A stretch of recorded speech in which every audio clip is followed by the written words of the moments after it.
Selamat pagi Ibu Bapak dan sahabat-sahabatku di dalam Kristus Yesus.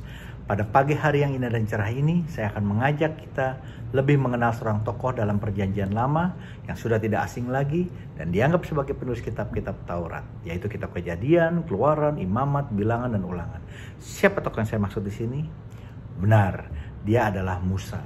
Kitab Keluaran menyatakan Musa lahir di zaman Raja Baru yang memerintah Mesir yang tidak mengenal Yusuf. Kenapa dikatakan tidak mengenal Yusuf? Karena di Mesir Yusuf sangat terkenal, dianggap berjasa dari menyelamatkan bangsa Israel dari kelaparan. Serta seperti kita tahu bahwa Yusuf jugalah yang menyelamatkan bangsa Israel dari bahaya kelaparan. Sehingga Yakub yang Israel dapat pindah ke Mesir.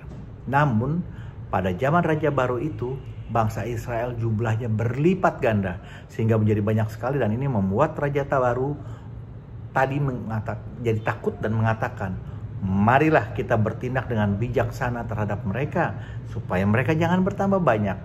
Jadi walaupun merupakan suatu pemenuhan janji Allah terhadap Abraham bahwa keturunannya akan sebanyak bintang di langit dan pasir di laut seperti tertera pada Kejadian 22 ayat 17, tetapi malah menimbulkan masalah baru. Kenapa? Karena Raja Baru malah ketakutan dan menindas bangsa Israel dengan kerja rodi. Namun semakin ditindas, jumlah mereka semakin menjadi tambah banyak. Hal ini membuat bangsa Mesir menjadi lebih takut lagi dan berusaha memahitkan hidup mereka. Bahkan Raja memerintahkan bidan-bidan yang biasa membantu persalinan orang Ibrani, yaitu bidan Sifra dan bidan Pua, untuk membunuh semua anak laki-laki yang lahir dari orang Ibrani.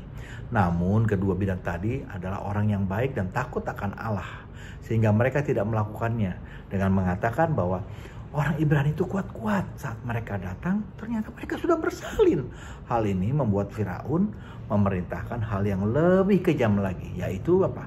Dengan melempar anak laki-laki yang lahir ke sungai Nil, yang pada zaman itu terkenal penuh dengan binatang air yang buas, termasuk buaya-buaya. Bayangkan, bayi yang baru lahir dilemparkan ke sungai yang penuh buaya. Pasti buaya di sana sehat dan gemuk-gemuk karena dapat makanan lezat, yaitu bayi tulang lunak, dan dagingnya pun masih lembut dan renyah. Sadis bukan? Kisah Para Rasul 7 ayat 20 mengatakan saat dilahirkan Musa elok di mata Allah. Disembunyikan 3 bulan lamanya di rumah ayahnya. Setelah itu dihanyutkan sungai Nil yang penuh buaya tadi. Artinya hidup Musa sejak saat lahir sudah dalam bahaya. Namun Allah memberikan pertolongan sehingga Musa ditemukan oleh putri Firaun. Bahkan dengan bantuan Miriam kakaknya, ibunya sendirilah yang menyusui bayi Musa. Singkat cerita, Musa menjadi salah seorang anggota keluarga istana dan tinggal di sana selama 40 tahun. Ia dididik dengan hikmat orang Mesir sebagaimana layaknya anggota kerajaan. Saat itu, Mesir adalah pusat pendidikan dan kebudayaan. Hingga suatu saat, didorong oleh keinginan hatinya, Musa keluar untuk melihat saudara-saudaranya orang Ibrani yang melakukan kerja paksa dan mendapatkan penganiayaan dari orang Mesir. Kemudian Musa membunuh orang Mesir itu. Sangkanya saudara-saudaranya akan mengerti bahwa Allah memakai dia untuk menyelamatkan mereka. Namun tidak terjadi demikian. Maka Musa ketakutan dan kabur dari tanah Mesir menuju ke tanah Midian. Musa menikahi Zipora, anak dari Rahuel, dan memberinya 2 anak laki-laki, Gerson dan Eliezer. Hingga suatu saat setelah 40 tahun lamanya, saat Musa menggembalakan kambing domba mertuai di Gunung Horeb atau Sinai, Musa melihat nyala api di semak duri, namun tidak membakarnya, sehingga Musa kagum dan tertarik untuk mengetahuinya. Disinilah terjadi perjumpaan antara Musa dengan Allah yang mengatakan, "Akulah Allah ayahmu, Allah Abraham, Allah Ishak, Allah Yakub," yang kemudian menyuruh Musa untuk membebaskan bangsa Israel dari perbudakan Mesir dan membawanya ke negeri yang berlimpah susu dan madu seperti yang tertulis dalam Keluaran 3 ayat 8. Proses pembebasan ini pun tidak mudah karena Tuhan mengeraskan hati Firaun untuk tidak mengizinkan bangsa Israel keluar dari Mesir.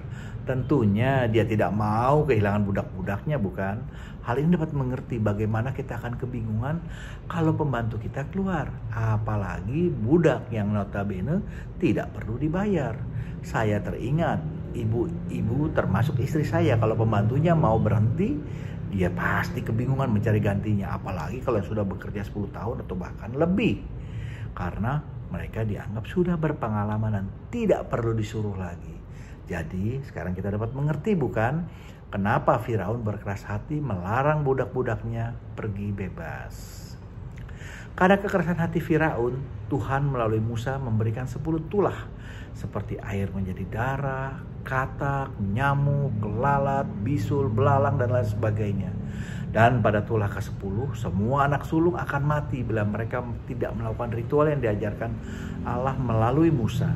Dengan makan bersama dan mengoleskan darah di tiang pintu. Di sini anak Firaun pun menjadi korban. Pada tulah ke-10 inilah Paskah pertama diadakan, di mana Tuhan lewat dan melindungi. Saat keluar dari Mesir, Allah sudah memenuhi janjinya pada bangsa Israel, di mana dalam 430 tahun dari 70 jiwa masuk ke dalam Mesir, menurut Kejadian 48 ayat 27, menjadi 600.000 laki-laki, tidak termasuk anak-anak. Bila dianggap satu orang laki-laki memiliki satu orang istri dan 2 orang anak, maka jumlahnya sudah hampir 3 juta orang yang keluar dari Mesir. Kita baca di Keluaran 12 ayat 37. Firaun menyesal dan mengejar, tapi Tuhan menolong mereka. Saat terpojok Tuhan memerintahkan Musa untuk membelah air dari Laut Teberau dengan mengangkat tokatnya dan mengulurkan sehingga bangsa Israel dapat melewatinya, dan tertutup kembali laut tersebut saat Firaun dan pasukan yang mengejarnya lewat. Allah menyelamatkan bangsa Israel sehingga mereka memuliakan Dia dan menyadari kebesarannya. Dan takutlah mereka kepada Tuhan dan menjadi percaya, walau hanya sesaat. Kitab suci membagi periode kehidupan Musa menjadi 3 periode, masing-masing 40 tahun.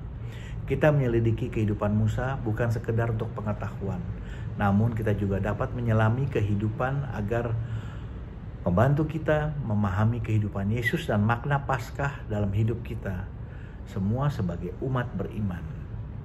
Mari kita lihat periode pertama dalam kehidupan Musa. Musa lahir dan ia elok di mata Tuhan. Musa menjadi objek penyelenggaraan ilahi yang istimewa dari Allah, yang seharusnya dia mati. Selain diselamatkan, malahan dapat tinggal di istana, bahkan mendapatkan pendidikan istimewa tingkat tinggi. Ingat, saat itu Mesir merupakan pusat perdagangan dan sosial tinggi. Mesir dapat membangun piramida-piramida dan kuil-kuil yang sangat megah. Bagaimana dengan kita?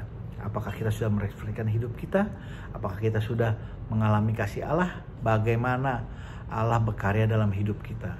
Ingat, kita ini elok di mata Allah. Sudahkah kita menyadari penyelenggaraan ilahi pada diri kita masing-masing? Oke. Periode kedua, Musa kecewa atas kegagalan atas niat baiknya. Musa yang terdiri dengan baik, orang pandai, penuh dengan gagasan-gagasan besar dan hebat, sesuai dengan kemampuan dan pendidikannya. Ia ingin berbuat baik pada bangsanya dengan menegakkan dan memperjuangkan keadilan. Musa siap mempertaruhkan segalanya, seperti kehidupan istana, untuk berpihak pada bangsanya yang tertindas. Namun hasilnya berbeda dari keinginan yang sederhana. Saat itu Musa mengandalkan dirinya, melakukannya dengan caranya sendiri, sehingga gagasan itu hanya mimpi. Ternyata mereka menolaknya. Hal ini tidak terpikir oleh Musa sebelumnya. Bagaimana mungkin niatnya yang bertujuan mulia menjadi gagal total, bahkan ditolak, sehingga menjadikan kekecewaan dalam dirinya. Dari kecewaan menjadi kebingungan dan terus menjadi ketakutan, sehingga dia kehilangan segalanya. Dan lari menyelamatkan diri dari orang yang siap kehilangan hidupnya dengan menyerahkan diri untuk saudara-saudara sebangsanya. Sekarang malah berpikir untuk menyelamatkan dirinya sendiri. Dia lari ke tanah asing yang artinya kehilangan segala hak keistimewaannya. Pada Kisah 7 ayat 29 dikatakan, larilah Musa dan hidup sebagai pendatang di tanah Midian. Di situ dia memperanakan 2 orang anak laki-laki. Hal ini dapat dikatakan Musa merasa hidupnya sudah selesai. Usahanya sudah selesai. Sekarang dia mau hidup untuk dirinya sendiri, melupakan pengalaman pahit yang tak terpikirkan sebelumnya, untuk bisa memberikan hidup pada dirinya sendiri. Periode ketiga, Musa mengalami Allah. Musa heran dan kagum karena melihat ada semak terbakar namun tidak hangus. Rasa ingin tahunya menarik dia untuk mengetahui lebih lanjut. Saya bayangkan Gunung Horeb atau Gunung Singai itu pasti berbukit-bukit yang terjal dan pasti butuh perjuangan berat untuk tiba di depan semak itu.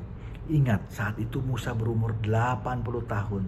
Tentunya kemampuan fisiknya tidak seperti pemuda umur 20, 30, 40 tahun, bukan? Namun tarikan dari Allah membuat Musa untuk berjuang. Dan untuk rasa ingin tahunya yang ternyata membuat Musa berjumpa dengan Allah. Dan untuk bisa mengalami Allah secara pribadi dengan perjumpaan ini, Allah merubah Musa menjadi pribadi yang lain, menjadi pribadi yang lebih dekat dengan Allah. Dan Allah memberikan kemampuan untuk Musa dapat memuliakan namanya. Apakah kita sudah berjumpa dengan Allah? Bagaimana tanggapan kita? Apa perubahan dalam diri kita setelah berjumpa dengan Allah? Banyak hal yang dapat kita tarik dari kisah Musa ini. Satu, kita akan heran dan kagum melihat kebesaran Allah.